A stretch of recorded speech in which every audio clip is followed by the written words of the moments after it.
ஒரு குடும்ப தலைவர் ஒரு நாள் காலையில விடிஞ்சு எழுந்திரிச்சதும் சத்தம் போட்டார். யார் இந்த கருங்குரங்கு படத்தை என் ரூம்ல கொண்டாந்து மாட்டி வச்சது அப்படின்னு கத்தினார். சமையல் கட்டில இருந்து மனைவி பதில் சொன்னாங்க, தூக்க கலக்கத்துல உளராதீங்க, நல்லா பாருங்க, அது படம் கிடையாது, முகம் பார்க்கிற கண்ணாடி அப்படின்னாங்க. ஜெருசலேம் அங்க உள்ள ஒரு தேவாலயம், அதுல உள்ள பலிபீடத்தின் முன்னாடி ஒரு பெட்டி உண்டு. அது காணிக்கை பெட்டி. ஆலயத்துக்கு வர்றவங்க பிரார்த்தனை பண்ணிவிட்டு திரும்பி போற சமயத்துல அந்த பெட்டியில காணிக்கை போடுவாங்க. அவங்களால எவ்வளவு முடியுமோ அவ்வளவு போடுறது வழக்கம். அவங்க வசதிக்கு தகுந்த மாதிரி போடுவாங்க. வசதி உள்ளவங்களா இருந்தாலும் சரி, வசதியே இல்லாத வறியவர்களா இருந்தாலும் சரி, ஆலய காணிக்கை பெட்டியில காசு போடுறது அவங்களுக்கு ரொம்ப பெருமையான ஒரு செயல். ஒரு சமயம் இயேசு தம்முடைய சீடர்களோடு அந்த ஆலயத்துக்கு வர்றார். அங்க உட்கார்ந்து ரொம்ப நேரம் வழிபாடு பண்ணிட்டு இருக்கிறார். சீடர்களும் அந்த ஜபத்துல கலந்துகிட்டாங்க. வழிபாடு முடிஞ்சது. இயேசு உட்கார்ந்துருக்கிறார். காணிக்கை பெட்டியில காசு போடுறவங்கள கவனிக்கிறார். சீடர்களும் அதையே கவனிச்சுக்கிட்டு இருக்கிறாங்க. ரொம்ப பேர் வரிசையா வந்தாங்க. அவங்களால முடிஞ்ச அளவுக்கு காசு போட்டுட்டு அவங்க பாட்டுக்கு போய்கிட்டு இருக்கிறாங்க. வசதியானவங்க நிறைய பேர் வந்தாங்க. அதுக்கு மத்தியில வயசான ஒரு அம்மா, அவங்களும் வந்து காசு போட்டுட்டு போறாங்க. இப்போ இயேசு தன்னுடைய சீடர்கள் பக்கம் திரும்பினார். ஒரு கேள்வி கேட்டார். இப்போ இந்த காணிக்கை பெட்டியில நிறைய பேர் வந்து காசு போட்டுட்டு போறத நீங்க கவனிச்சிங்க. இன்னைக்கு இந்த காணிக்கை பெட்டியில ரொம்பவும் அதிகமா காசு போட்டது யார் அப்படின்னு கேட்டார். முதல்ல வந்தார ஒரு பெரிய மனுஷன், அவர் தான் அதிகமா போட்டார் அப்படின்னாரு ஒருத்தர். மூணாவதா வந்தவர் தான் அதிகமா போட்டார், நான் கவனிச்சேன் அப்படின்னாரு இன்னொருத்தர். இப்படி ஆளுக்கு ஒரு விதமா சொல்றாங்க. கடைசியா இயேசு சொன்னாராம், இன்றைக்கு அந்த பெட்டியில அதிகமா காசு போட்டவங்க அந்த வயசான அம்மா தான் அப்படின்னாராம். சீடர்களுக்கு ஒன்றும் புரியல. அந்த அம்மா ரொம்ப ஏழையாச்சே, அவங்க எப்படி அதிகமா காணிக்கை செலுத்த முடியும் அப்படிங்கறது அவங்க சந்தேகம். இயேசு விளக்குனார். நிறைய பேர் வந்தாங்க, நிறையவே காசுகள் போட்டாங்க, அது உண்மைதான். ஆனாலும் அந்த அம்மா என்ன பண்ணாங்க கவனிச்சிங்களா? வந்தாங்க, தன்னுடைய காசு பைய திறந்தாங்க, அப்படியே கொட்டுனாங்க. அதுல இருந்தது ரெண்டு காசுகள் தான். அந்த 2 காசும் காணிக்கை பெட்டியில விழுந்துட்டுது.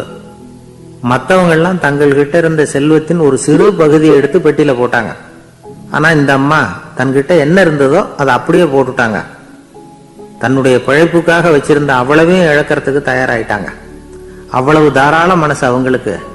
அதனால அவங்க செலுத்தின காணிக்கை தான் அளவுல அதிகம் அப்படின்னார். விலை மதிப்பில்லாத முத்து புதையல் ஒருத்தனுக்கு கிடைக்க போகுதுன்னு வச்சுக்கோங்க. அதன் மதிப்பை உணர்ந்தவன் என்ன பண்ணுவான்? அதை அடையறதுக்காக தன்கிட்ட இருக்கிற எதையும் கொடுக்கறதுக்கு தயாரா இருப்பான் இல்லையா? அது மாதிரிதான் இதுவும் அப்படின்னார்.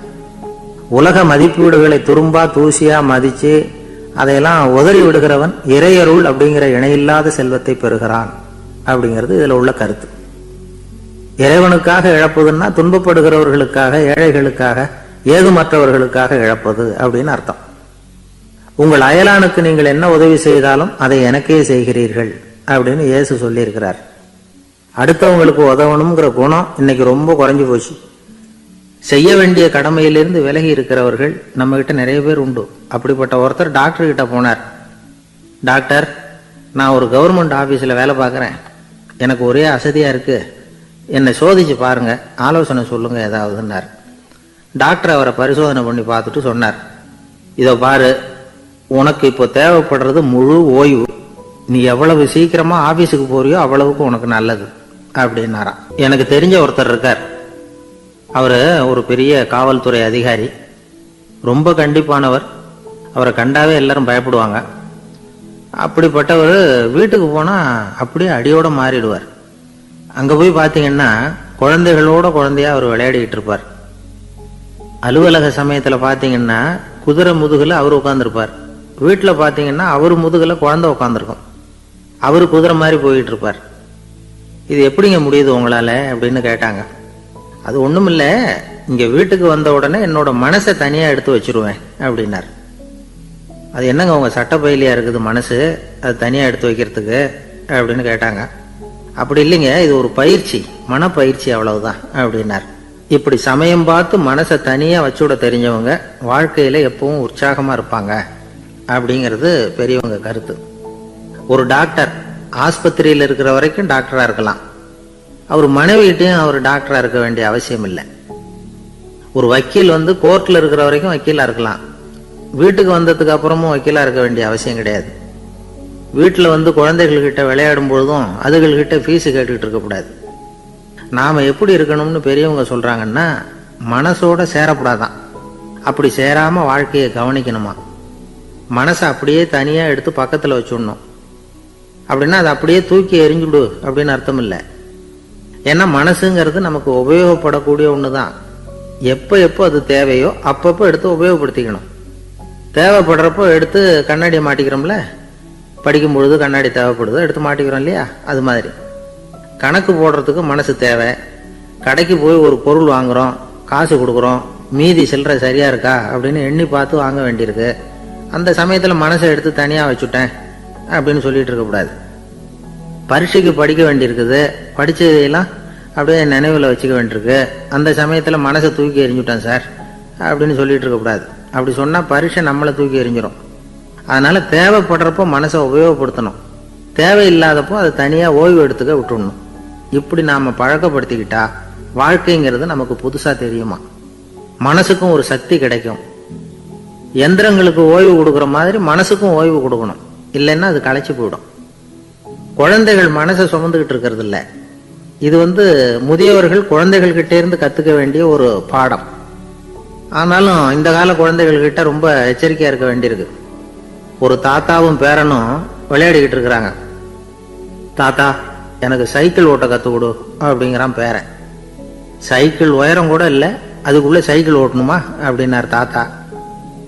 ஏன் தாத்தா, ரயில் ஓட்டுறாரு, அவர் என்ன ரயில் நீளமா இருக்கார் அப்படின்னு கேட்டானா அந்த பையன். ஒரு நல்ல நகைச்சுவை எப்படி இருக்கணும், இதுக்கு ஒவ்வொருத்தர் ஒவ்வொரு மாதிரியான விளக்கத்தை கொடுத்துருக்குறாங்க.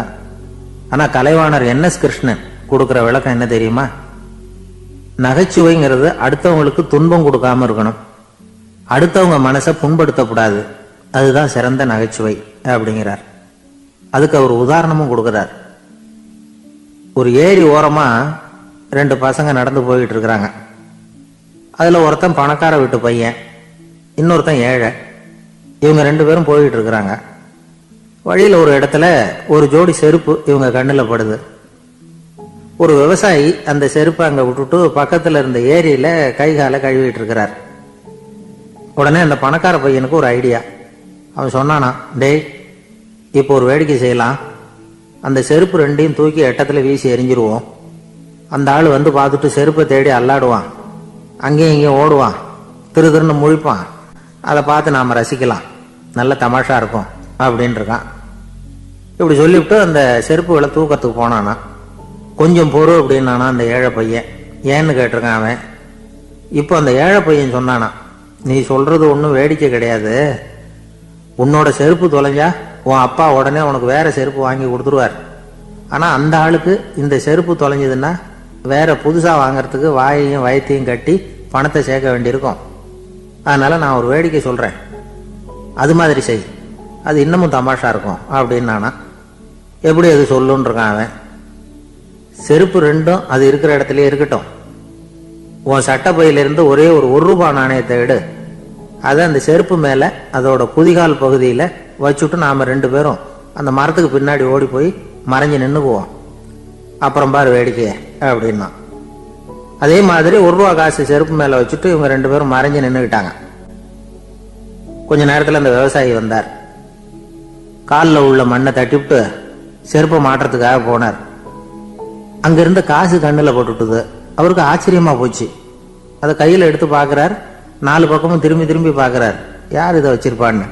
கடைசியில ஆகாயத்தை பாக்குறார்.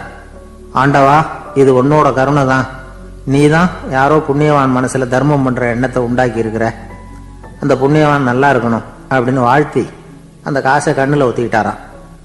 மறைஞ்சிருந்து பார்த்துக்கிட்டு இருந்த ஏழை பையன் இப்படி சொன்னான், பாத்தியா, உன்னை புண்ணியவான்னு வாழ்த்திக்கிட்டு போறார் அந்த ஆள், அவருக்கும் சந்தோஷம், அதை பார்த்து நமக்கும் சந்தோஷம். உனக்கு ரூபாங்கிறது ஒரு பெரிய விஷயம் இல்லை, ஆனா அதனால நமக்கு கிடைச்சிருக்கிற மகிழ்ச்சி ரொம்ப உயர்வானது அப்படின்னு நானா. வேடிக்கையும் கிண்டலும் இது மாதிரி அடுத்தவங்களுக்கு இடைஞ்சலா இல்லாம இருக்கணும் அப்படிங்கிறார் கலைவாணர். ஆனா பாருங்க, அவருக்கே இடைஞ்சலா வர்ற விஷயங்களை கூட அவர் வேடிக்கையா தான் எடுத்துக்கிட்டாராம். ஒரு தடவை ஒருத்தர் கலைவாணர்கிட்ட வந்து, ஐயா என் குழந்தை செத்து போச்சு அப்படின்னு சொல்லி அழுதாராம். உடனே இவர் அவருக்கு 100 ரூபா பணத்தை கொடுத்து, இந்தாங்க அடக்கம் செய்யுங்க அப்படின்னு சொல்லி அனுப்பி வச்சாராம். ஒரு வருஷம் கழிச்சு மறுபடியும் அதே ஆள் வந்திருக்கார். இவர் மறந்துருப்பாருங்கிற நினைப்புல, அண்ணே என் குழந்தை இறந்து போச்சுண்ணே அப்படின்னாராம். இவர் மறுபடியும் 100 ரூபாய் கொடுத்து ஆறுதல் சொல்லி அனுப்பி வச்சாராம். 7-8 மாசம் கழிச்சு மறுபடியும் அதே ஆள் வந்திருக்கார். அவர் வாயை திறக்கிறதுக்கு முன்னாடியே இவர் 100 ரூபாய் அவர் கையில வச்சு, போன 2 தடவை தான் குழந்தை செத்து போச்சு, இந்த தடவையாவது அதை சாகாம காப்பாத்தி விடு அப்படின்னு சொல்லி அனுப்பி வச்சாராம். அதுக்கப்புறம் அந்த ஆள் வர்றதே இல்லையா.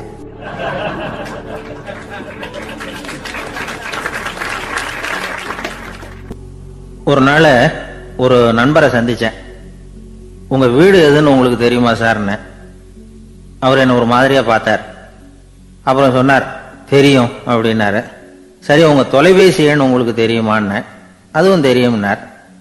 உங்க மனைவி மக்கள் யார் யாருன்னு உங்களுக்கு தெரியுமான்னு கேட்டேன். என்ன ஒரு மாதிரியா பார்த்தார். அப்புறம் சொன்னார், அதுவும் தெரியும் சார் அப்படின்னார். சரி, நீங்க யாருன்னு உங்களுக்கு தெரியுமான்னு கேட்டேன். இப்பதான் அவர் முழிக்க ஆரம்பிச்சார். அவர் மட்டும் அப்படி இல்லை, நாம எல்லாருமே அப்படிதான். எதிரில் நிக்கிறது யாருங்கிறது தெரியும், நாம யாருன்னு நமக்கு தெரியாது. உண்மையிலேயே நாம யார்? இந்த கேள்விக்கான பதில தான் வாழ்க்கை பூரா நாம தேடிட்டு இருக்கிறோம். புத்தர் என்ன சொல்றாரு தெரியுமா? நீங்க கடவுளை பத்தி கவலைப்பட தேவையில்லை, உங்களை பத்தின கவலை உங்களுக்கு இருந்தா போதும் அப்படிங்கிறார். நான் யார், எனக்கு ஏன் இந்த கவலை அப்படின்னு உங்களை நீங்களே கேட்டுக்குங்க அப்படிங்கிறார். நாம ஏன் கடவுளை படைச்சோம்? அது ஒரு நழுவல் முயற்சியாம். அதாவது தன்னிடமிருந்து தானே தப்பிக்கிற ஒரு முயற்சியாம். இப்படிதான் அதை சொல்றாங்க அறிஞர்கள்லாம். மக்கள் பொய்யான பிரச்சனைகள்ல ஆர்வமா இருக்கிறாங்க, அதுக்கு தீர்வு காணவும் முயற்சி பண்றாங்க. கடவுளை பத்தி விவாதிக்க எல்லாருக்கும் விருப்பம், தன்னுடைய சுயம் பற்றிய பிரச்சனையே இருக்கிறது இல்ல. ஆகக்கூடிய விஷயம் என்னன்னா, கடவுள் சமாளிப்புக்கு பயன்படுத்தப்படுகிறார். மனவியல் என்ன சொல்லுது தெரியுமா? கடவுள், சொர்க்கம், மறுபிறவி இதை பத்தி எல்லாம் பேச ஆரம்பிக்கிறவங்க யார் தெரியுமா? போருக்கு போறவன், துன்பத்துல சிக்கி கஷ்டப்படுறவன், நோய் படுக்கையில விழுந்தவன், இவங்க தான். நாம அனுபவத்திலேயே பார்க்கிறோமே இதையெல்லாம். கடவுளை துணைக்கு கூப்பிடுறவங்க யாருன்னு கவனிச்சு பாருங்க. பரீட்சை எழுத போறவன், வேலை தேடி அலையிறவன், பண நெருக்கடியில் இருக்கிறவன், விபத்துல சிக்கிக்கிட்டவன், இவங்கெல்லாம் தான். தேர்வுல வெற்றி பெற்றதும் அவரை துணைக்கு கூப்பிடுறது இல்லை, வேலை கிடைச்சதும் அவர் துணை தேவைப்படுறது இல்லை. ஏன் இப்படி? கொஞ்சம் யோசனை பண்ணி பாருங்க. துன்பம் வருகிற போது அந்த துன்பத்தை தவிர்க்க வேண்டிய நிலையில அதிலிருந்து நழுவி போறதுக்காக பிரார்த்தனை தேவைப்படுது. எல்லாம் நல்லபடியா நடக்கிறப்போ பிரார்த்தனை செய்யறது இல்லை. புத்தருடைய வழி என்ன தெரியுமா? அந்த வழியில கடவுளும் கிடையாது, பிரார்த்தனையும் கிடையாது. புத்தர் செய்தது இதைத்தான். அதாவது கடவுள்கிட்ட இருந்து மனிதனையும், மனிதன் கிட்ட இருந்து கடவுளையும் அவர் விடுவித்தார். புத்த மதம் என்ன சொல்லுது தெரியுமா? கடவுள் பிரச்சனை அல்ல, மனிதன் தான் உண்மையான பிரச்சனை அப்படின்னு சொல்லுது. உங்களை நீங்க நல்லா தெரிஞ்சுக்கிட்டா போதும், நீங்களே கடவுள் ஆயிடுவீங்க அப்படிங்கிறது தான் புத்த மதம். அதனால நமக்கு தேவை உள்முக பயணம். நான் யார் அப்படிங்கிற கேள்வியோட உள்ள போகணும். அங்க போனாதான் தெரியும் நான் அப்படின்னு அங்க யாருமே இல்லைங்கிறது. இதெல்லாம் புத்தர் சொல்லுகிற ஒரு தத்துவம். தத்துவம்னு சொன்னாவே நமக்கெல்லாம் அதை புரிஞ்சுக்கிறது கஷ்டம்தான். நம்ம பொறுத்த வரைக்கும் தத்துவம்ங்கிறதுல 2 வகை உண்டு. ஒன்னு தத்துவம், இன்னொன்னு மகா தத்துவம். தத்துவம்னா என்ன தெரியுமா? கேட்கறவங்களுக்கு புரியப்படாது, அதுதான் தத்துவம். மகா தத்துவம் என்னன்னா சொல்றவங்களுக்கும் புரியப்படாது. அந்த வகையில பார்த்தா இன்று ஒரு தகவலும் ஒரு மகா தத்துவம் தான். ஒரு ஊர்ல ஒரு ஆள் இருந்தான். கற்பனையிலேயே காலத்தை கடத்திக்கிட்டு இருந்தான். ஒரு நாள் ஒரு மரத்தடியில உட்காந்துருந்தான். அவனுக்கு பசிக்கிற மாதிரி தெரிஞ்சது. உடனே கற்பனையிலேயே சாப்பிட ஆரம்பிச்சுட்டான். அதாவது எதிரில் இலை போட்டு சாப்பாடு போடப்பட்டிருக்கிறதாகவும் அதை இவன் சாப்பிட்றதாகவும் நினைச்சுக்கிட்டு கையை மட்டும் வாய்க்கும் தரைக்குமா அப்படியும் இப்படியும் கொண்டுகிட்டு போய் பாவனை பண்ணிக்கிட்டே இருக்கிறான். தூரத்துல இருந்து பார்க்கறவங்களுக்கு இவன் ஏதோ பலமான விருந்து சாப்பிட்டுட்டு இருக்கிறான் அப்படின்னு தான் தோணும். அது மாதிரியே பண்ணிக்கிட்டு இருந்தான். அந்த வழியா ஒரு சன்னியாசி வந்துகிட்டு இருந்தார். இவனை பார்த்தார். என்ன இவன் இப்படி பண்ணிட்டு இருக்கிறானே அப்படின்னு நினைச்சாரு. கொஞ்ச நேரம் அவனையே உத்து பார்த்துக்கிட்டு இருந்தார். இவரை பார்த்ததும் அவன் இன்னமும் சுவாரஸ்யமா சாப்பிட ஆரம்பிச்சுட்டான். அப்பப்பா, என்ன இது, இந்த குழம்பு இவ்வளவு காரமா இருக்கு, என்னுடைய நாக்கே எரிஞ்சு போடும் போல இருக்க அப்படின்னு சொல்லிட்டு பக்கத்தில் ஒரு குவளையை எடுத்து தண்ணி குடிக்கிறது மாதிரி பாவனை பண்ணுறான். அப்பாடா இப்போ கொஞ்சம் பரவாயில்ல அப்படின்னு சொல்லிக்கிட்டு குவளையை கீழே வைக்கிறது மாதிரி ஒரு பாவனை பண்ணுறான். சன்னியாசி பார்த்தார். என்னப்பா சாப்பாட்டில் காரம் அதிகமோ அப்படின்னார். ஆமாம் சுவாமி, ஞாபகம் மறதியில் கொஞ்சம் மிளகாய் அதிகமாக சேர்த்துக்கிட்டேன் அப்படின்னா. சரி சாப்பிடு அப்படின்னு சொல்லிட்டார். அவன் சாப்பிட்டு முடிக்கிற வரைக்கும் பொறுமையாக உட்காந்துருந்தார். அவன் அப்பாடா அப்படின்னு சொல்லிட்டு மறுபடியும் தண்ணியை எடுத்து குடித்தான். எல்லாம் கற்பனையிலேயே. அதுக்கப்புறம் சன்னியாசி பேச ஆரம்பித்தார். இதை பாருப்பா, உன்னுடைய கற்பனையை நான் மெச்சுறேன். இருந்தாலும் உன் சாப்பாட்டில் ஒரு இனிப்பையும் வச்சிருக்கலாமே, ஏன் மிளகாயை அளவுக்கு அதிகமாக போட்டுவிட்டு அவஸ்தைப்படுறேன் அப்படின்னார். அவன் யோசிக்க ஆரம்பித்தான். அதுக்கப்புறம் இவர் சொன்னார், இதை பாருப்பா, இனிமேல உன்னுடைய கற்பனையும் உயர்ந்ததாக இருக்கட்டும் அப்படின்னு உபதேசம் பண்ணிவிட்டு போனார். எப்பவும் உயர்வை பற்றியே சிந்திக்கணும். உயர்வு கிடைக்கலன்னா கூட அப்படி சிந்திக்கிறத நிறுத்தப்படாது அப்படிங்கிறார் திருவள்ளுவர். உள்ளுவது எல்லாம் உயர் உள்ளல், மற்ற அது தள்ளினும் தள்ளாமை நீர்த்து. ஊக்கம் இல்லாமல் உலகத்தில் வாழ்ந்து பிரயோஜனம் இல்லை. அதனால உயர்வாகவே சிந்திக்கணும். அது நம்மளை ஊக்கப்படுத்தும். இது பெரியோர் வாக்கு. இந்த உலகத்தில் கற்பனையிலேயே வாழ்கிற சில கஞ்சர்களும் உண்டு. அதாவது 2 கஞ்சர்கள் 2 பேரும் பக்கத்து பக்கத்து ஊர்ல இருந்தாங்க. பொங்கல் சமயம் ஒரு கஞ்சன் தன்னுடைய மகனை கூப்பிட்டான். இதோ பாருப்பா, பக்கத்து ஊர்ல என்னுடைய நண்பன் ஒருத்தன் இருக்கிறான். அவனுக்கு பொங்கல் பரிசு ஏதாவது கொடுக்கணும். நான் ஒரு 4 ஆட்டுக்குட்டியை தரேன், நீ கொண்டுகிட்டு போய் கொடுத்துட்டு வந்து விடுறியா அப்படின்னு கேட்டான். சரி, நான் புள்ள ஒரு பைய கையில் எடுத்துக்கோன்னா அவன் எடுத்துக்கிட்டான். இந்த ஆட்டுக்குட்டி பிடிச்சிக்கோ அப்படின்னு சொல்லி ஒவ்வொன்றா போடுறேன் பார் அப்படின்னு சொல்லிட்டு 1 2 3 4 அப்படின்னு எண்ணிக்கிட்டே வெறும் சைகையாலேயே ஆட்டுக்குட்டியை பிடிச்சி போடுறது மாதிரி பாவனை பண்ணிட்டு இருக்கிறான். அவன் பிள்ளையும் அது ரொம்ப அக்கறையாக வாங்கிக்கிறது மாதிரி வாங்கிக்கிட்டு அந்த பையை தூக்கிக்கிட்டு அடுத்த ஊருக்கு போகிறான். இவன் அங்கே போய் சேர்ந்த நேரத்தில் அந்த கஞ்சன் ஊரில் இல்லை, எங்கேயோ வெளியில் போயிருக்கிறான்.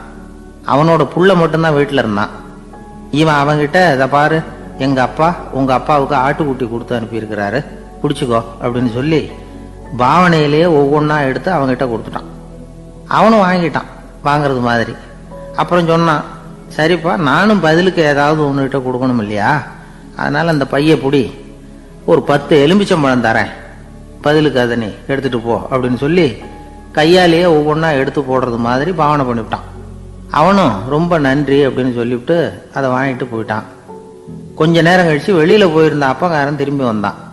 உள்ள சொன்னான், அப்பா, உன்னோட நண்பர் அவருடைய மகன் மூலமாக உனக்கு 6 ஆட்டுக்குட்டி கொடுத்து அனுப்பியிருந்தார், நானும் பதிலுக்கு ஒரு 10 எலுமிச்சம்பழம் கொடுத்து அனுப்பியிருக்கிறேன் அப்படின்னா. எப்படிடா கொடுத்தேன்னு கேட்டார் அப்பா. இப்படி தான் கொடுத்தேன்னு சொல்லி சைகையிலேயே காட்டினான். இதை பார்த்ததும் அப்பக்காரனுக்கு பயங்கரமாக கோபம் வந்துட்டுது. பலார்னு அரைஞ்சுட்டான் பையனை. ஏன்பா அரைஞ்ச? 10 எலுமிச்சம்பழம் கொடுத்துட்டேனே அப்படிங்கிறதுக்காகவா அப்படின்னு கேட்டான். அது கூட பரவாயில்ல, நீ காட்டுற சைகையை பார்த்தா ஆரஞ்சு பழம் சைஸுக்கு இருக்குதே, அவ்வளவு பெருசா ஏன் கொடுத்த? அதுதான் எனக்கு கோபம் அப்படின்னா.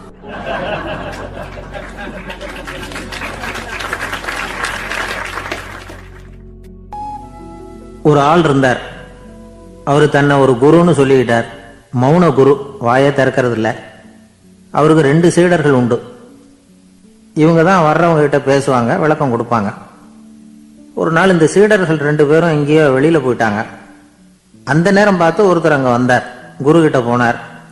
குருவே, புத்தர்னா என்ன அப்படின்னு கேட்டார். குருவுக்கு ஒன்றும் புரியல. அவர் உண்மையான குருவா இருந்தாவில புரியும். திருன்னு முழிக்க ஆரம்பிச்சார். இந்த நேரம் பார்த்து இந்த சீடர்களும் எங்கேயோ போயிட்டாங்களே, என்ன பண்றது, உதவிக்கு யாராவது கிடைக்க மாட்டாங்களா அப்படின்னு அப்படி சுற்றுமுற்றும் பார்த்தார். வந்தவர் இதை கவனிச்சார். ஏதோ புரிஞ்சுக்கிட்டவர் மாதிரி அடுத்த கேள்வியை கேட்டார். தர்மம்னா என்ன சுவாமி அப்படின்னார். குருவுக்கு ரொம்ப சங்கடமா போச்சு. நம்ம நிலைமை இப்படி ஆயிட்டுதே, இக்கட்டில் விட்டுட்டு போயிட்டாங்களே, எங்கேயோ இப்படி மாட்டிக்கிட்டோமே அப்படின்னு சொல்லி விட்டத்தை பார்த்தாராம். அப்புறம் குனிஞ்சு தரைய பார்த்தார். அப்படியே உட்காந்துட்டார். வந்தவர் உடனே அடுத்த கேள்விக்கு போயிட்டாராம். தியானம்னா என்ன சுவாமின்னாராம். பாவம் என்ன பண்ணுவார் அந்த குரு, பேசாம கண்ணை கெட்டியா மூடிக்கிட்டார். இது ஏதடா வம்பா போச்சுன்னு. இவர் இப்படி பண்ணா கூட வந்தவர் சளைக்கல. இன்னொரு கேள்வியும் கேட்டார். ஆசீர்வாதம்னா என்னன்னாராம். இவர் பார்த்தார், இப்படியே போனா இவர் கேள்வி கேட்கறத நிறுத்த மாட்டாருன்னு நினச்சிக்கிட்டு எனக்கு ஒன்றுமே தெரியாதுங்கிற பாவனையில் 2 கையையும் விரித்து காட்டினாராம். வந்தவர் முகத்தில் மகிழ்ச்சி, மன நிறைவு, ஏதோ எல்லாம் புரிஞ்சுக்கிட்ட ஒரு மாதிரி அங்கேருந்து புறப்பட்டு போனார். வழியில் அந்த குருவோட சீடர்கள் 2 பேரையும் சந்திச்சார். உங்கள் குருவை நாங்கள் பார்த்துட்டு வரோம் அப்படின்னாராம். இவர் என்ன நடந்ததுன்னு கேட்டிருக்காங்க அவங்க. இவர் விவரமாக சொன்னாராம். உங்கள் குரு எப்பேற்பட்ட ஞானி தெரியுமா? புத்தர்னா என்னன்னு கேட்டேன். அதுக்கு அவர் அப்படியும் இப்படியும் பார்த்தார். அதுக்கு என்ன அர்த்தம் தெரியுமா? மக்கள் புத்தரை அங்கேயும் இங்கேயும் தேடுறாங்க, உண்மையில் அவர் அங்கேயும் இங்கேயும் தேடி கண்டுபிடிக்க முடியாது அப்படிங்கிறத அவர் செய்கை மூலமாக உணர்த்தினார். அதுக்கப்புறம் தர்மம்னா என்னன்னு கேட்டேன். ஒரு மேலையும் கீழையும் பார்த்து தர்மம் சமமானது, அதில் உயர்வு தாழ்வு இல்லை அப்படிங்கிறத உணர்த்தினார். அதுக்கப்புறம் தியானம்னா என்னன்னு கேட்டேன். கண்ணை மூடிக்கிட்டார். கண்ணை மூடி காணும் அற்புதம் அதுங்கிறத புரிஞ்சுக்கிட்டேன். கடைசியாக ஆசீர்வதிக்கப்படுறது பற்றி கேட்டேன். கைகளை நீட்டி உதவுறது தான் அது அப்படிங்கிறத 2 கையையும் விரித்து உணர்த்தினார். எவ்வளோ பெரிய மகான் அவர் அப்படின்னு சொல்லிவிட்டு அவர் பாட்டுக்கு போயிட்டார். சீடர்கள் அதுக்கப்புறம் மெதுவாக குருக்கிட்ட வந்து சேர்ந்தாங்களாம். அவங்கள பார்த்ததும் குருவுக்கு கோபம் வந்துட்டுது. அடே பாவிகளா, எங்கடா போய் தொலைஞ்சிங்க? நான் ஒரு ஆளுகிட்ட மாட்டிக்கிட்டு என்ன பாடுபட்டிருக்கேன் தெரியுமா அப்படின்னாராம். இது மாதிரி தான் நாம் சாதாரண மனிதர்களின் புற வேடங்களில் மயங்கி போயிடுறோம். அவங்க பேச்சு, செய்கை, பார்வை இதில் எல்லாம் ஏதோ பெரிய தத்துவம் இருக்கிறதாக நினச்சிக்கிறோம். உண்மையிலேயே அந்த தத்துவங்கள் யாருக்கு சொந்தம்? அவங்களுக்கு இல்லை, நமக்கு தான் சொந்தம். நாம தானே அதை கற்பிச்சுக்கிட்டோம். நம்மை நாம அடையாளம் கண்டுக்கிறது இல்லை, நாம யாருங்கிறது நமக்கு புரியறதில்லை. அதுதான் இன்னைக்கு நடக்கிறது.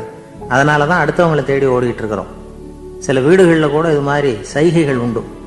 சில குடும்ப தலைவர்கள் தினமும் காலையில் கண்ணை கெட்டியாக மூடிக்கிட்டு கை 2ஐயும் சுத்தமாக விரித்து வச்சுக்கிட்டு உட்காந்து தியானம் பண்ணுறது வழக்கம்.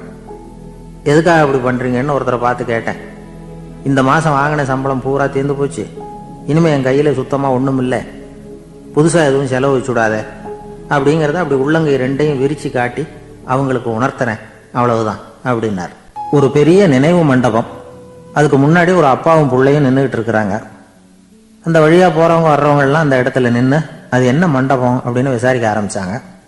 அந்த அப்பாவும் பிள்ளையும் தான் வர்றவங்களுக்கெல்லாம் விவரம் சொல்லிகிட்டு இருக்கிறாங்க.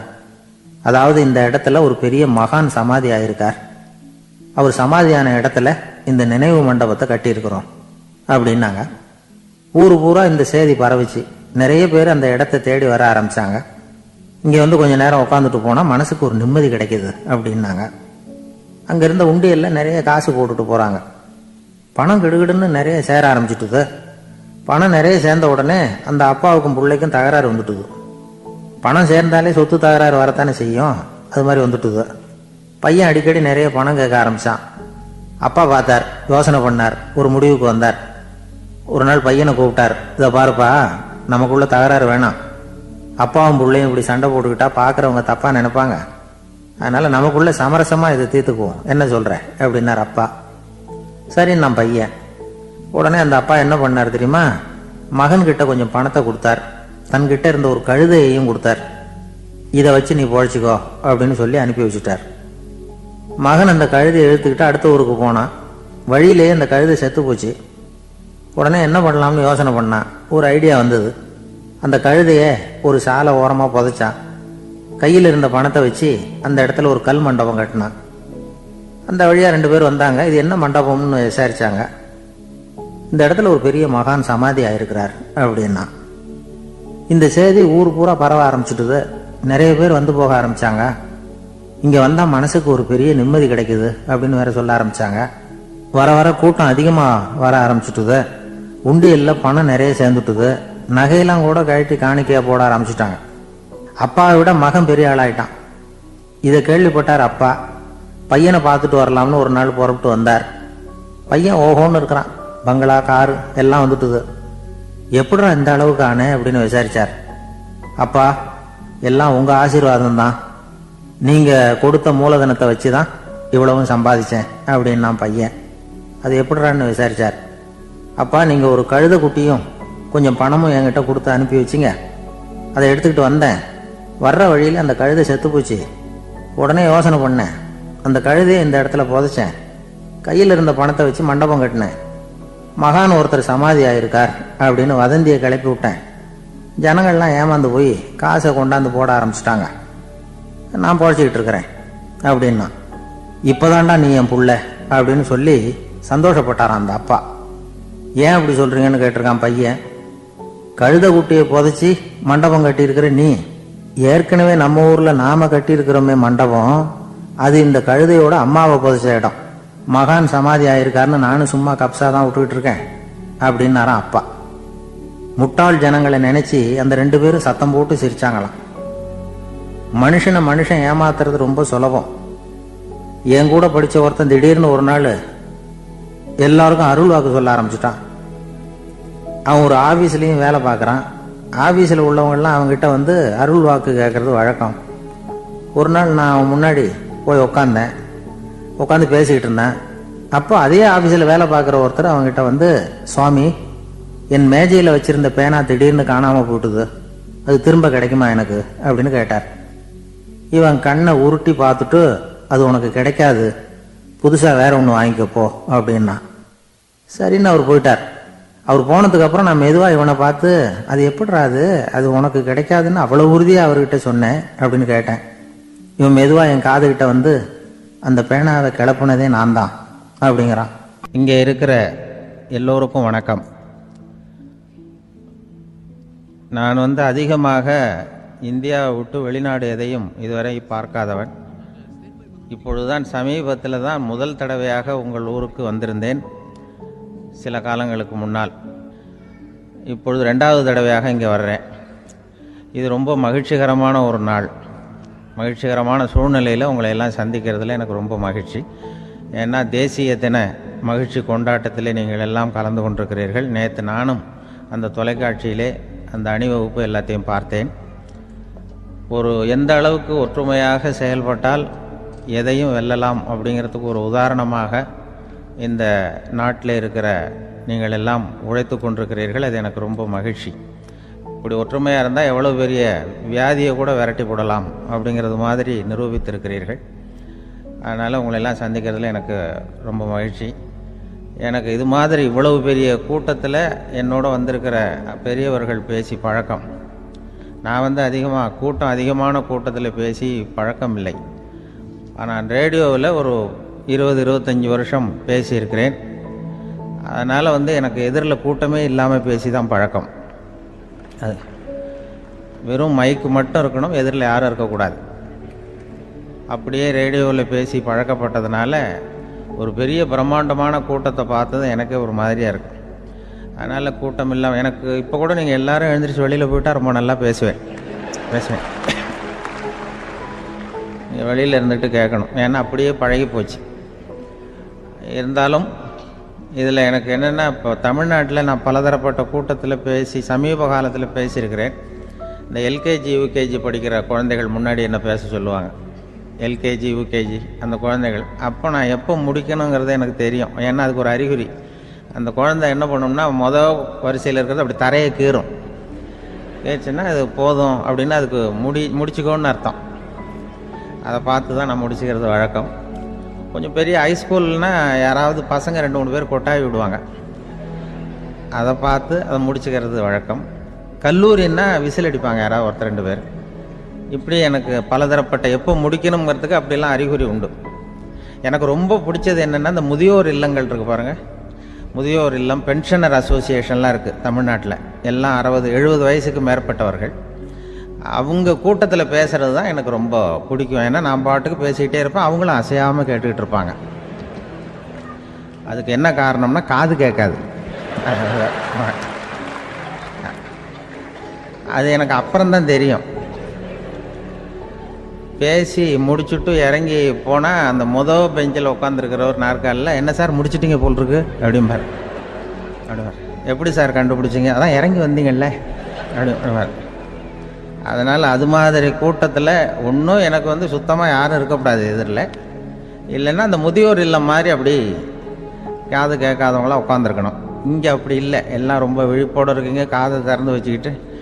அது மாதிரி என்ன போன்ற ஆட்களுக்கு இது கொஞ்சம் இது பேசுகிறதும் சில பேருக்கு என்னென்னா, பேச்சு மைக்கை பார்த்ததும் எனக்கு எப்போ நேரங்காலம் தெரியாது, முடிக்கிறதுக்கு தெரியாது.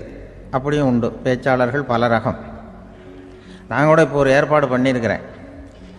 என்னுடைய நண்பர் சுபாஷ்னு ஒருத்தர் வந்திருக்கார். அவர்கிட்ட சொல்லியிருக்கேன், நான் எப்போ முடிக்கணும்னு தோணுதோ அப்போ லேசாக தலையை சொறி நான் முடிச்சுக்கிறேன். என்ன கடிகாரமும் கிடையாது, ஒன்றும் கிடையாது. நான் எப்போ ஆரம்பிக்கிறேன் எப்போ முடிக்கிறேன்னு தெரியாதுன்னு சொன்னேன். இதே மாதிரி கும்பகோணத்தில் சமீபத்தில் ஒரு கூட்டத்துக்கு போகும்பொழுது அந்த ஏற்பாட்டாளரை உட்கார வச்சு, நீ முடிக்கணும்னு தோன்றப்ப தலையை சொரியா நான் புரிஞ்சுக்கிறேன்னு சொல்லிவிட்டு, பெரியோர்களே தாய்மார்களேன்னதும் உடனே தலையை சொரிஞ்சாங்க. என்னையா அதுக்குள்ளேன்னா, இல்லை இது தலை அரிக்குது அதனால் சொல்லிடுறேன், நீ அது வேறு மாதிரியாக சொல்லுவேன்னு சொன்னார். அப்படி ஒருத்தர் ஏற்பாடு பண்ணி உட்கார வச்சுருக்கேன் எதிரில். அவர் இன்னும் தலைக்கு கையை கொண்டு போகல. முதல் வரிசையில் உட்கார வச்சுருக்கிறேன். ஏன்னா இந்த பேசுகிறவங்களுக்கு அந்த கூட்டம் பார்த்துட்டா முடிக்கிறது எப்போ முடிக்கிறது என்ன ஏதுன்னு தெரியாது. அது பேச்சாளர், ஒரு பேச்சாளர் அவர் பாட்டு பேசிகிட்டே இருந்தாராம். ரொம்ப நேரம் பேசிகிட்டு இருந்திருக்கார். பேசிகிட்டு இருந்தால் ஒன்றும் புரியல, நேரங்காலம் தெரியல. அவருக்கே தோணி ஒரு கட்டத்தில் அந்த பேசுகிறவருக்கு, ஐயா மன்னிச்சுக்கோங்க, நான் ரொம்ப நேரம் பேசிட்டேன் போல் இருக்கு, எவ்வளோ நேரம் பேசினேன்னு எனக்கே ஞாபகம் இல்லை, இந்த கை கடிகாரத்தை கூட பார்க்க மறந்துட்டேன், என்னை மன்னிச்சுக்கோங்க அப்படின்னாராம். அப்போ கோபமாக ஒருத்தர் எழுந்திரிச்சு, ஏன்யா கடிகாரத்தை தான் மறந்த, பின்னாடி மாட்டிருக்கிற காலண்டரையாவது பார்க்கக்கூடாதா அப்படின்னாராம். அப்போ தான் தெரியுது அவன் வாரக்கணக்கில் பேசிக்கிட்டு இருந்திருக்கான். போன வெள்ளிக்கிழமை ஆரம்பித்து இந்த சனிக்கிழமை முடிக்கிறது மாதிரி அப்படி ஆகிடும். ஏன்னா கடிகாரமும் கிடையாது. அது மாதிரி பேசுகிற பேச்சு ஆனால் பேசுனா என்ன சொல்லுவாங்கன்னா, எந்த பேச்சை கேட்டாலும் ஒரு தன்னம்பிக்கை வரணுமா கேட்குறவங்களுக்கு, அதுதான் நல்ல பேச்சு அப்படின்னு சொல்லுவாங்க. கேட்குறவங்களுக்கு ஒரு தன்னம்பிக்கை, வாழ்க்கையில் ஒரு பிடிப்பு வரணும், தன்னம்பிக்கை வரணும். அப்படிப்பட்ட எண்ணத்தில் தான் அவங்கெல்லாம் நல்ல கருத்துக்களை சொல்ல வந்திருக்கிறாங்க. அது என்னென்னா, ஒரு ஒரு ஒரு ஒரு இளைஞன் எங்கெங்கேயோ வேலை தேடி இருக்கான், வேலையே கிடைக்கல. உடனே ஒரு தண்டவாளத்தில் போய் தற்கொலை பண்ணிக்கணும்னு தண்டவாளத்தில் தலையை வச்சு படுத்துட்டானான். யாரும் வேலை கொடுக்கல, தண்டவாளத்தில் போய் தற்கொலை பண்ணி எடுத்து படுத்துருக்கான். அப்போது ரெண்டு பக்கமும் திரும்பி பார்க்குறான், ரயிலே வரல. என்னடா தற்கொலை பண்ணால் கூட ரயில் வர மாட்டேங்குது அப்படின்னு சொல்லிட்டு பார்த்துருக்கேன். அப்போ யாரோ ஒருத்தர் பேசிகிட்டு இருக்கார், ஒரு திடலில் கூட்டம், பெரியவர் பேசிகிட்டு இருக்கார். நம்ம அந்த பெரியவர் போய் கொஞ்ச நேரம் அந்த கூட்டத்தையாவது கேட்டுட்டு வருவோம், நீ ரயில் வர்ற பாட்டை காணும், அப்புறம் தலையை வச்சு படுத்துக்குவோம் அப்படி நேராக அந்த கூட்டத்துக்கு போனால் ஒரு திடலில் ஒரு பெரிய மனுஷன் பேசிகிட்டு இருக்கார். தன்னம்பிக்கை, வாழ்க்கையில் இளைஞர்கள் ரொம்ப தன்னம்பிக்கையோடு இருக்கணும் அப்படி இப்படின்னு பேசிகிட்டு இருக்கார். இவன் போய் உட்காந்து கேட்டான். இந்த இளைஞன் 1 மணி நேரம் கேட்டான். 2000 பேர் உட்காந்து கேட்டுக்கிட்டு இருந்தாங்க. உடனே கூட்டம் முடிஞ்சுது, கூட்டம்லாம் கலைஞ்சி போச்சு. அந்த பெரியவர் பேசிக்கிட்டு இருந்தாரே அவரை போய் இவன் சந்தித்தான். இளைஞன், ஐயா நான் தற்கொலை பண்ணிக்கணுங்கிற எண்ணத்தோடு வந்தேன், தண்டவாளத்தில் தலையை வச்சு படுத்தேன், ரயில் வரல, அந்த நேரம் உங்கள் பேச்சு குரல் தான் கேட்டுது, நான் உங்கள் பேச்சை கேட்டேன், 1 மணி நேரம் கேட்டேன், கேட்டு முடித்ததுக்கப்புறம் என்னுடைய எண்ணத்தை நான் மாற்றிக்கிட்டேன், நான் இனிமேல் தற்கொலை பண்ணிக்க மாட்டேன் அப்படின்னா. அவர் பேச்சாளருக்கு ரொம்ப பெருமை, இதுதான் ஒரு பேச்சுக்கு அடையாளம், இப்படி தான் இருக்கணும். சரி, அந்த முடிவுக்கு எப்படி நீ வந்தேன்னு கேட்டார். இப்போ உங்கள் பேச்சை இந்த கூட்டத்தில் எவ்வளோ பேர் கேட்டுக்கிட்டு இருந்தாங்க சார் அப்படின்னு கேட்டான். ஒரு 2000 பேர் இருக்கும்பா அப்படின்னார் அவர். அப்போ அந்த இளைஞன் சொன்னானா, ஒரு 2000 பேரை ஒரே நேரத்தில் சாகடிக்கிற நீ உயிரோடு இருக்கிறப்போ நான் எதுக்கு சார் சாகணும்? நான் இது வரைக்கும் யாருக்கும் எந்த கெடுதலும் பண்ணலை, நான் இனிமேல் சாக மாட்டேன் சார்ட்டு போயிட்டானா. அப்படி கேட்குறவங்களுக்கு ஒரு தன்னம்பிக்கை வரணும். அது எப்படியோ வந்தால் போகிறோம். இப்போ எங்கள் பேச்சை கேட்டுவிட்டோம், அந்த ரகத்தில் வந்தாலும் சரிதான். வாழ்க்கையில் ஒரு பிடிப்பு வரணும் அப்படிங்கிறது தான் ஒரு சிறந்த பேச்சுக்கு அடையாளம்னு சொல்லுவாங்க. அப்படி அது பண்ணுறது. இதில் என்னென்னா, இந்த மனிதனுக்கு அந்த சிரிப்பு இருக்குது பாருங்கள், அதை பற்றி சொல்லுவாங்க. நகைச்சுவை, குடும்பத்தில் நகைச்சுவை உணர்வு இருந்ததுன்னா குழப்பமே வராதுன்னு சொல்லுவாங்க.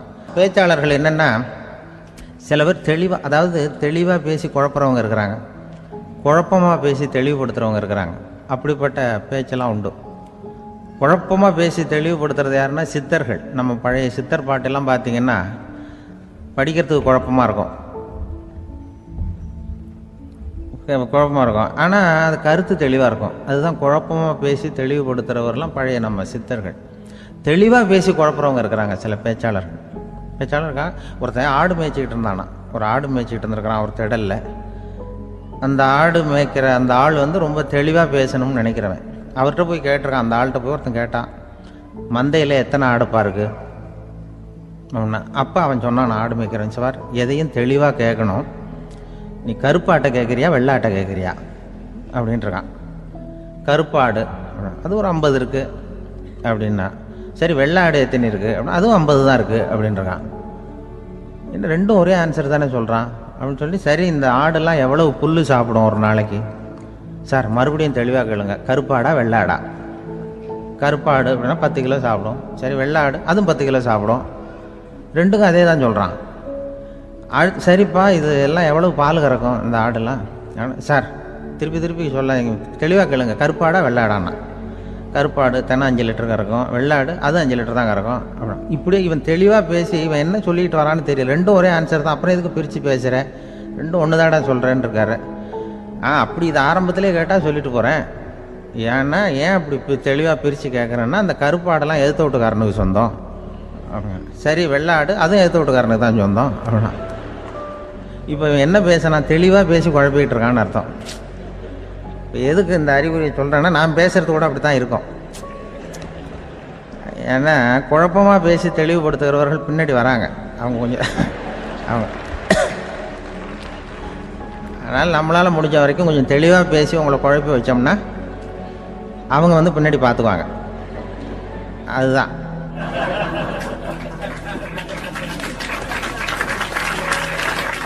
ஒரு ஊர்ல ஒரு மன்னர் இருந்தார். ஒரு நாள் அவருடைய அரசவைக்கு ஒரு ஓவியன் வந்தான். அவன் சீனா தேசத்திலிருந்து வந்தவன், தாவோ சிந்தனையாளன். அவன் அங்க வந்து மன்னர் முன்னாடி நிக்கிறான். யாரும் செய்ய முடியாத ஒரு காரியத்தை என்னால செய்ய முடியும்னா. இவன் இப்படி சொன்னதை கேட்டதும் ஏற்கனவே அங்க இருந்த அரசவை ஓவியன் ஒருத்தனுக்கு கோபம் வந்துட்டுது. இதோ பாரு, இப்படி எல்லாம் பேசக்கூடாது, நான் வேணும்னா உன்னுடைய சவாலை ஏத்துக்கிறேன் அப்படின்னா.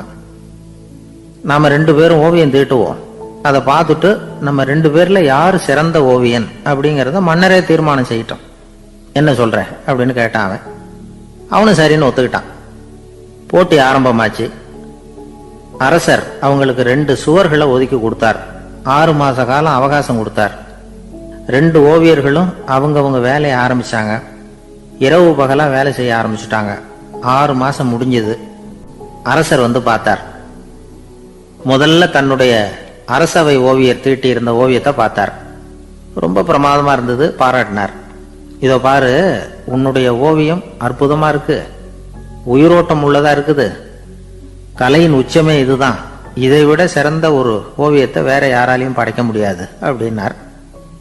அதுக்கப்புறம் அந்த சீன ஓவியன் கிட்ட போனார். எங்க உன்னுடைய ஓவியம்னு கேட்டார். திரைச்சீலையை விலக்கி விட்டு பாருங்கன்னா. மன்னர் வந்து அந்த திரைச்சீலையை விளக்குனார். உள்ள வந்து ஓவியம் இருக்க வேண்டிய இடம் கண்ணாடி மாதிரி தெரிஞ்சுது. அவன் அந்த 6 மாச காலமா அந்த சுவரை வந்து தேய்ச்சி கண்ணாடி மாதிரி ஆக்கி வச்சிருக்கிறான். அதுக்கு நேரா எதிர் சுவர்ல அரசவை ஓவியம் தீட்டின ஓவியம் இருக்கு. அது எதிரில் இருந்த இந்த கண்ணாடியில பட்டு பிரதிபலிக்குது. மன்னர் யோசனை பண்ண ஆரம்பிச்சார். அப்புறம் அந்த சீன ஓவியனை பார்த்து கேட்டார். இதை பாரு, நீ என்னுடைய ஆளை வந்து தோற்கடிச்சுட்ட அப்படிங்கிறதுல சந்தேகம் இல்லை, ஆனாலும் எங்களை ஏமாத்தி இருக்கிற, எந்த ஓவியமும் நீ வரையிலையே அப்படின்னார். அரசே, இதுதான் உண்மையான ஓவியம், உயிருள்ள ஓவியம். இது வந்து மனோபாவங்களை பிரதிபலிக்கும், மாறுகின்ற காலங்களை அப்படியே காட்டும் அப்படின்னா அந்த சீன ஓவியன். கையால வரைகிற ஓவியங்கள்ல சலனம் இல்லை, கண்ணாடி அப்படி கிடையாது, சக்தியின் ஓட்டம் அதுல எப்பவும் இருந்துகிட்டே இருக்கும், கண்ணாடி மட்டுமே ஜீவன் உள்ள ஓவியமா இருக்க முடியுங்கிறத அந்த சீன ஓவியன் தெரிஞ்சு வச்சிருந்தான். ஏன்னா அவன் ஒரு தாவோ சிந்தனையாளன். ஒவ்வொரு குழந்தையும் இந்த கண்ணாடியோட தான் பிறக்குது. ஆனா நாம என்ன செய்யறோம்னா, ஓவியங்களை கண்ணாடி மீது பதிப்பிச்சு விடுறோம். கண்ணாடி நம்மளை பிரதிபலிக்குது. நம்முடைய அழகோ அவலட்சணமோ கண்ணாடியை பாதிக்கிறது இல்லை. ஏன்னா அதுக்கு மனம் கிடையாது. கடந்து போன வினாடியை பத்தி அது சிந்திக்கிறது இல்லை. அடுத்த கணத்தை பத்தின எதிர்பார்ப்பும் அதுகிட்ட கிடையாது. அதுதான் பற்றற்ற நிலை. மனிதனுக்கு தேவைப்படுறது அதுதான். கண்ணாடி கிட்ட இருந்து நாம வந்து கற்றுக்கொள்ள வேண்டிய பாடம் இது. வாழ்க்கையில வந்து மனிதர்களை நேசிக்கலாம், உலகின் அழகையெல்லாம் பிரதிபலிக்கலாம், ஆனா எதையும் பற்றி கொண்டு விடக்கூடாது அப்படிங்கிறது பெரியவர்கள் அறிவுரை. துயரம்ங்கிறது பற்றுக்களின் சாயை. கண்ணாடி முன்னாடி நிக்கிறப்போலாம் நமக்கு இந்த ஞாபகம் வரணுமா. எனக்கு எங்க ஊர்லயே ஒரு பேர், எங்க ஊர் நண்பர்கள் கூட இங்க வந்திருக்கிறாங்க. எங்க ஊர்ல இருக்கிறவங்க இந்த ஊர்ல வேலை பார்க்கறாங்கிறது எங்க ஊர் பக்கத்து ஊர் இப்பதான் தெரியும். வந்த பிறகு நண்பர்கள்லாம் வந்து பார்த்தாங்க. எங்கள் ஊர் பையங்கள்லாம் இங்கே இருக்கிறாங்கங்கிறது எனக்கு இப்போ தான் தெரியும். எங்கள் ஊரில் அவங்களுக்கு தெரியும் எனக்கு பேர் என்னென்னா எல்லாம் நல்லா செய்வேன், கொஞ்சம் பொய் சொல்லுவேன் அப்படிம்பாங்க. அதுக்கு இப்போவும் சொல்லுவாங்க. எங்கள் ஊரில் ஒரு பெரியவர் கேட்டார், உனக்கு சின்ன வயசுலேயே உனக்கு ரேடியோவில் வேலை கிடைக்கும்னு எனக்கு தெரியும்ப்பா அப்படிம்பார் ஒரு தாத்தா. அது எப்படி தாத்தா உங்களுக்கு தெரியும், அவ்வளோ தீர்க்க தரிசனமா? ஆனால் இல்லை நீ சின்ன வயசில் கூட ஒரு பொய்யை கூட நிஜ மாதிரி பேசுவேன், அதனால தான் உனக்கு அங்கே வேலை கிடைச்சிது அப்படின்னு சொல்லுவாங்க. அது மாதிரி இந்த பொய் சொல்கிறதுல கொஞ்சம் அதுதான் என்கிட்ட உள்ள குறையே தவிர கொஞ்சம் பொய் சொல்லுவேன், வேறு மற்றதெல்லாம் தெளிவாக இருக்கும். இதுவே சொன்னாராம், அதாவது கடவுள்கிட்ட போய் புகார் பண்ணாங்களாம். கடவுள்கிட்ட போய் ஒருத்தர் புகார் பண்ணியிருக்கிறார், நீ படைத்த மனுஷன்லாம் பூலோகத்தில் பொய் சொல்கிறாங்க, ரொம்ப எல்லாரும் பொய் சொல்கிறாங்க, நீ படைத்த மனுஷன் சரியா இல்லை அப்படின்னு கடவுள்கிட்ட போய் புகார் பண்ணாங்களாம். அப்போ கடவுள் சொன்னாராம், என்னை யாரும் ஏமாற்ற முடியாதுப்பா, நான் அதுக்கு ஒரு ரிமோட் கண்ட்ரோல் மாதிரி ஒன்று வச்சுருக்கேன், இங்கே பாரு, எதிர்த்தாவில் பாரு, என்ன தெரியுது அப்படின்னா பிரம்மாண்டமான செவுரு, அதில் லட்சக்கணக்கான எலக்ட்ரிக் பல்புலாம் சொருவிருக்கு, அதெல்லாம். அப்போ கடவுள் சொன்னாராம், புகார் சொன்னவனை கூப்பிட்டு, இதை பாருப்பா, எலக்ட்ரிக் பல்பு, பூலோகத்தில் நாம் படைத்த மனிதர்கள் யாராவது பொய் சொன்னால் இங்கே விளக்கு எரியும், எந்த ஏரியாவில் எவ்வளவு விளக்கு எரியுது அப்படிங்கிறத பார்த்து நான் கண்டுபிடிச்சிருவேன், நான் படைத்த மனிதர்களை என்னை ஏமாற்ற முடியாது, எவ்வளவு பேர் எங்கே பொய் சொல்கிறாங்கிறது இந்த விளக்கை பார்த்து கண்டுபிடிச்சிருவேன் நான் கடவுள். இப்படி சொல்லிகிட்டு இருக்கும்பொழுது எல்லா விளக்கம் எரிஞ்சுதான். அப்போ புகார் பண்ணவங்க கேட்டிருக்கான், இது ஏதாவது ஒயரிங்கில் கோளாறாக இருக்குமா சார், இது ஏன் இப்படி எல்லாம் எரியுது அப்படிங்கிறப்ப கடவுள் சொன்னாராம், இல்லை இப்போ சிங்கப்பூரில் தென்கட்சி சுவாமிநாதன் பேசிக்கிட்டு இருக்கார், இன்னும் ஒரு 15-20 நிமிஷத்தில் சரியாக போடும் அப்படின்னாராம். அப்படி சொல்லுவாங்க என்னை பற்றி கொஞ்சம் பொய் சொல்கிறதுங்கிறது. அதுக்காக உங்ககிட்ட பொய் சொல்ல முடியாது. நான் பொய் சொல்கிறதுனா அந்த முன்னாடி சொன்ன முதியோர் இல்லம் அங்கே வேணால் சொல்லலாம், எதை சொன்னாலும் கேட்க போகிறதில்ல, அப்படி சொல்லலாம். ஏன்னா இப்போ இதில் என்னென்னா, இவங்க ஐயாக்கெல்லாம் இங்கே வந்ததும் பெரியவங்கள்லாம் சொன்னாங்க, முஸ்தபா சார்லாம் சொன்னார், இங்கே முன்னாடிலாம் எங்கள் மனிதர்கள் எந்த அளவுக்கு இப்போ ரொம்ப ஆக்கப்பூர்வமாக வளர்ந்துருக்கிறார்கள். முன்னாடிலாம் சினிமா நடிகர்களுக்கு தான் இது மாதிரி கூட்டங்கள்லாம் வரும், சினிமா சம்மந்தப்பட்டவங்களுக்கு இது மாதிரி ஏதாவது நல்ல விஷயங்களை பேசுகிறவங்களுக்கு கூட்டம் வர்றது ஒரு பெரிய ஆரோக்கியமான அறிகுறி, எங்களுக்கெல்லாம் ரொம்ப மகிழ்ச்சியாக இருக்குது சார்னு சொன்னார். அது இப்போ அதுக்கு தான் வந்திருப்பீங்க, வேறு ஒன்றும் இப்போ எங்கள் முகத்துக்காக வந்திருக்க போகிறீங்க, அப்படி ஒன்றும் கவர்ச்சியான முகமா அதுவும், அதனால் முகத்தை பார்க்குறதுக்கு தான் வந்திருக்கிறாங்க அப்படின்னு சொல்லி. ஆனால் இந்த ரேடியோவில் நான் கொஞ்ச காலம் வெளியில் தெரியாமல் இருந்தேன். அப்போ என்ன பண்ணுவாங்கன்னா, என்ன வருவாங்க, எங்கள் ரேடியோ ஸ்டேஷனுக்கு வருவாங்க, சார் அந்த தினம் ரேடியோவில் பேசுகிறாரு இன்று ஒரு தகவல், அவர் முகத்தை பார்த்துட்டு போகணும் சார் அப்படின்ட்டு வருவாங்க. ஏன்னா இப்போ தொலைக்காட்சியில் வர்றதில்லை, அதில் என்னென்னா அப்படி ஒரு தடவை வர்றவங்க அடுத்த தடவை வர்றதில்லை. அப்போ தான் புரியுது, ஓஹோ அவங்க ஆள் யாருன்னு தெரிஞ்சுக்கிறதுக்கு தான் வராங்க, வேறு ஒன்றும் ஒரு பெரிய கவர்ச்சி. அதனால் இந்த கூட்டம் ஏதோ அவருடைய கவர்ச்சின்னா அவர் ஐயா சுகிசிவம் கொஞ்சம் கவர்ச்சியாக தெரிகிறார், அதனால் அவருக்காக வந்த கூட்டமாக வேணா இருக்கலாம், வேறு எனக்கு அந்த நம்பிக்கை இல்லை. ஐயா சாலமன் பாப்பாவுக்கு சுத்தமாக அந்த நம்பிக்கை இருக்காது. அதனால் நாங்கள் ஏமாந்து போட மாட்டோம், ஏதோ எங்களை பார்க்க தான் வந்திருக்கிறாங்க எல்லாரும் அப்படின்னு. என்ன அவங்களுக்கு கருத்துன்னா, நல்ல குடும்பம், நல்ல மகிழ்ச்சியாக வாழ்வது எப்படி, நல்ல குடும்பத்தை எப்படி நடத்துறது, இது மாதிரி நல்ல கருத்துக்களை ஜனங்கள்கிட்ட பரிமாறிக்கணும்னு இந்தியாவிலையும் தமிழ்நாட்டிலையும் சில நிகழ்ச்சிகளை அவங்க நடத்திட்டு இருக்கிறாங்க. என் கூட வேலை பார்க்குறப்போ ஒரு அம்மா இருந்தாங்க, அவங்க எப்போதும் அவங்க வீட்டுக்காரர் படத்தையே வச்சுருப்பாங்க, கையில் பத்திரமா வச்சுருப்பாங்க, அவ்வளவு மரியாதை மதிப்புன்னு சொல்லி நாங்கள்லாம் அவங்கள பெருசாக நினைப்போம். இது எதுக்குமா அவங்க வீட்டுக்காரர் படத்தை பத்திரமா இல்லை கையிலேயே வச்சுருக்கீங்களே, ஆஃபீஸுக்கெல்லாம் எடுத்துகிட்டு வச்சு அடிக்கடி எடுத்து பார்த்துக்குவாங்க, அவ்வளவு பிரியமாக அவங்க வீட்டுக்காரர் இல்லை. ஆமாம், எனக்கு ஏதாவது பிரச்சனை வந்துவிடுதுன்னா உடனே எங்கள் வீட்டுக்காரர் படத்தை எடுத்து பார்ப்பேன். பரவாயில்லையே இப்படி ஒரு இதாக, ஆமாம் இதை பார்த்துட்டு நினச்சிக்குவேன், இதை விட பிரச்சனை வேறு என்ன இருந்துட போகுது உலகத்தில் அப்படின்னு நினச்சிக்குவேன், உடனே எனக்கு எல்லாம் போயிடும் அப்படின்ட்டு தான். அப்படி ஒரு அம்மா இருந்தாங்க, இப்போவும் இருக்காங்க, வேலை பார்த்துக்கிட்டு இருக்காங்க. அப்படிலாம் இங்கே இருக்கிற தாய்மார்கள் பெண்கள் யாராவது அப்படி கூட பண்ணலாம். எப்போதுமே உங்கள் வீட்டுக்காரர் படத்தை கையில் வச்சுக்கோங்க, அது ஒரு யோசனை, குடும்பம் குதூகலமாக இருக்கிறதுக்கு அது ஒரு யோசனை. அதே மாதிரி இவங்களும் அவங்க படத்தை வச்சுக்கலாம், வச்சுக்கிட்டு பிரச்சனை வரும்போது பார்த்துக்கணும், இதை விட நமக்கு என்ன வந்துட போகுது பெருசா அப்படி தான் இருக்கணும். குடும்பம் நல்லபடியாக இருக்கணும்னா அதுக்கு இப்போ சொல்லுவாங்க, கடவுளே வந்து ஒரு வீட்டு கணவன் வீட்டு தலைவர் கனவுல வந்தாராம். கடவுள் வந்து இது மாதிரி உன்னை விட்டுட்டு உங்கள் குடும்பத்தை உன்னையெல்லாம் விட்டுட்டு போக போகிறேன்னா, அதனால் ஏதாவது வரம் வேணும்னா கேட்டு போய் வாங்கிக்கோ அப்படின்னு கடவுள் சொன்னாராம் இந்த குடும்ப தலைவர்கிட்ட. அவருக்கு என்ன கேட்குறதுன்னு புரியல. கடவுள் வந்து விட்டுட்டு போகிறேங்கிறாரு, ஏதாவது வரம் கேட்டுக்கோ அப்படின்னு நம்ம என்ன பண்ணுறது, என்ன கேட்குறதுன்னு ஒன்றும் புரியல. குழம்பிக்கிட்டு இருந்தான் அந்த ஆள் கனவுல. இப்போ கடவுள் சொன்னாராம், சரி நீ ரொம்ப குழப்பமாக இருக்க, நாளைக்கு மறுபடியும் உன் கனவுல வரேன், அதுக்குள்ளே நீ முடிவு பண்ணி வை, உனக்கு என்ன வரம் வேணுமோ கேட்டு வாங்கிக்கோ, உனக்கு வரம் கொடுத்துட்டு நான் போயிடுறேன், உன்னை விட்டுட்டு போகிறதா நான் முடிவு பண்ணிட்டேன் அப்படின்ட்டுருக்காரு கடவுள். சரி ஒரு நாள் அவகாசம் கொடுங்க, நாளைக்கு நான் அதுக்குள்ளே முடிவு பண்ணி வைக்கிறேன்ட்டு அவர் வந்தார். மறுநாள் முழிச்சுக்கிட்டு மனைவி மகன் மக்கள் எல்லாரையும் கூப்பிட்டார், குடும்பத்தில் எல்லாரையும். அப்படி வாங்க, இது மாதிரி நேற்று கனவுல வந்தார் கடவுள், நம்மளை விட்டுட்டு போக போகிறாராம், என்ன வரம் வேணும்னு கேட்டு வாங்கிக்கோ அப்படின்னு போய் சொல்லிட்டார். என்ன கேட்குறதுன்னா அப்படின்னு அந்த கணவன் கேட்குறான். இந்த மனைவி சொல்கிறாங்க, என் உடம்பு பூரா நகையாக இருக்கணும் அப்படின்னு கேள் அப்படின்ட்டுருக்கு. அதுக்குள்ளே அந்த ஒரு பொண்ணு ஓடி வந்து, அப்படிலாம் கேட்காதப்பா கடவுள்கிட்ட, இப்போ இருக்கிற சொத்து எவ்வளோ இருக்கோ அதுபோல் இன்னொரு பங்கு வேணும்னு கேள் அப்படின்னு. அந்த பையன் வந்து அவன் வேறு சொன்னான், அவன் அது நமக்கு வந்து இது போல் ஒரு 10 பங்காவது வேணும், 2 பங்களா கார் வேணும் அப்படின்னு அவன் ஒரு லிஸ்ட்டை கொடுத்தான். இவர் என்ன கேட்குறதுன்னு முடிவு பண்ணுறதுக்குள்ள அங்கே வேலை செய்கிற அம்மா, ஒரு வயசான அம்மா வந்திருக்கு, வேலை செய்கிற அம்மா. அது வந்து சொல்லிச்சான் இவர்கிட்ட, தப்பாரு கடவுள்கிட்ட அப்படிலாம் கேட்காதப்பா, நாளைக்கு வரும்பொழுது என்ன வர வேணும்னா எங்கள் குடும்பத்தில் எல்லாரும் அன்பாக இருக்கணும், பாசமாக இருக்கணும்னு கேட்டு வாங்கிக்கோ வரத்தை, அன்பு பாசம் குடும்பத்தில் எப்போதும் நிலவணும்னு கேட்டு வாங்கிக்கோ, வேற எல்லாம் நம்ம பார்த்துக்கலான்னு இந்த பெரியம்மா சொல்லிச்சான். மறுநாள் அதே மாதிரி படுத்து தூங்கினார். கடவுள் கனவுல வந்தார். வந்து கேட்கும்பொழுது இவர் சொன்னாராம், ஐயா எனக்கு வந்து எங்கள் குடும்பத்தில் நாங்கள் கணவன் மனைவி புள்ள குட்டி எல்லாம் பாசமாக இருக்கணும், அன்பாக இருக்கணும், இதுதான் எங்களுக்கு வர வேணும் அப்படின்னு கேட்டாராம். இவர் கேட்டதும் கடவுள் வந்து தலையை சொரிய ஆரம்பிச்சிட்டாராம். ஏன் என்ன யோசிக்கிறீங்கன்னு கேட்டிருக்காரு. நீங்கள் அன்பாக பிரியமாக இருந்தீங்கன்னா அப்புறம் ஏன் நான் உங்களை விட்டுட்டு போக போகிறேன், நான் ஏற்கனவே இல்லைங்கிறதுனால தான் உங்களை விட்டு போகலாம்னு முடிவு பண்ணியிருந்தேன். இப்போ நீங்கள் ஏற்கனவே பாசமாக இருந்தீங்கன்னா நான் இனிமேல் போக மாட்டேன், அதனால் ஏன் முடிவும் மாற்றிக்க வேண்டியதுதான், உங்கள் கூட தான் இருக்க போகிறேன்னாராம். இப்படி ஒரு கதை சொல்லுவாங்க. அதனால் ஒரு குடும்பத்தில் அந்தந்த உறவு முறைகள் சரியாக இருக்கிற வரைக்கும் எல்லாம் நல்லாயிருக்கும்.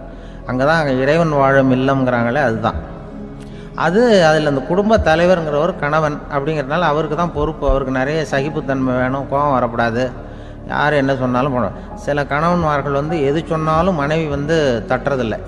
அங்கே போனால் போவாங்க, எதுக்கு போக சொல்கிறேன்னு கேட்குறதில்ல, போகிறது. இங்கே வான்னா வர்றது. திருவள்ளுவர் மனைவி இருந்தாருன்னு சொல்கிறாங்கல்ல, அது மாதிரி.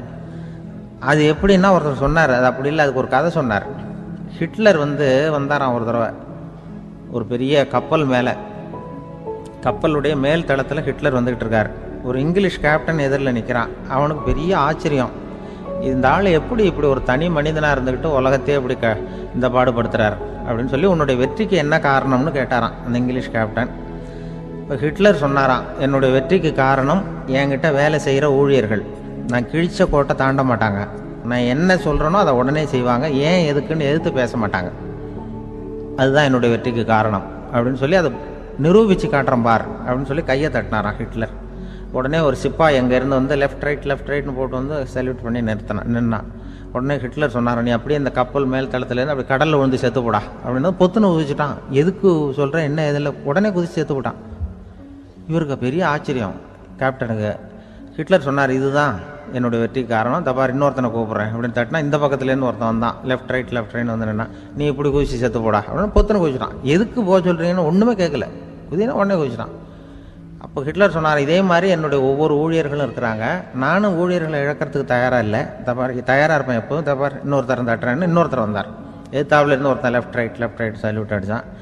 நீயும் குதிச்சு செத்து போடான்ருக்கார் ஹிட்லர். இவனால் பொறுக்க முடியல, இந்த இங்கிலீஷ் கேப்டன் அனாவசியமாக ஒவ்வொருத்தனாக குதிச்சுட்றானேன்னு சொல்லி ஓடி போய் அவனை குதிச்சிட்டான். குதிக்கிறதுக்கு முன்னாடி பிடிச்சி தனியாக எடுத்துகிட்டு போட்டான்.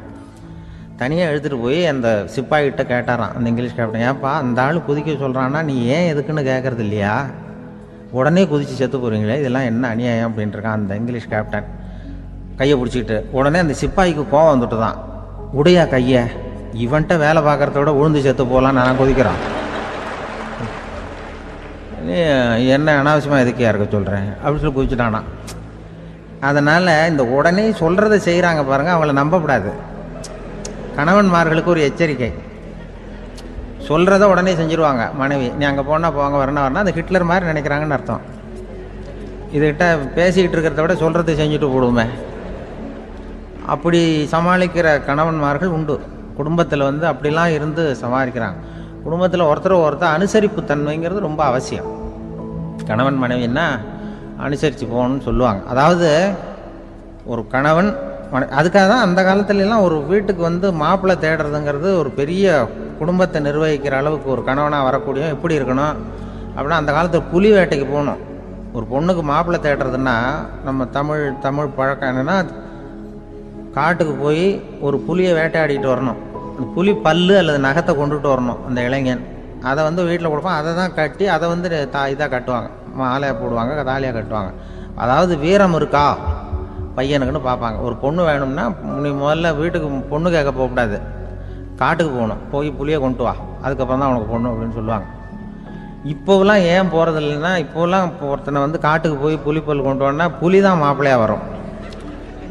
அதனால தான் இப்போ போகிறதில்ல யாரும் காட்டுக்கு. அப்போ வந்து பெண்களும் வந்து ரொம்ப வீரமாக இருந்தாங்க. பெண்கள் மூலம் அந்த காலத்தில் எப்படின்னா, முறத்தாலேயே புலியை துரத்துவாங்களாம். நம்ம பழைய பாட்டிலெல்லாம் பார்த்துருப்பீங்க. முறத்தால் புலியை விரட்டினாங்கன்னு வரும் பழைய பாட்டை. அந்த அளவுக்கு பெண்களுக்கு வீரம்.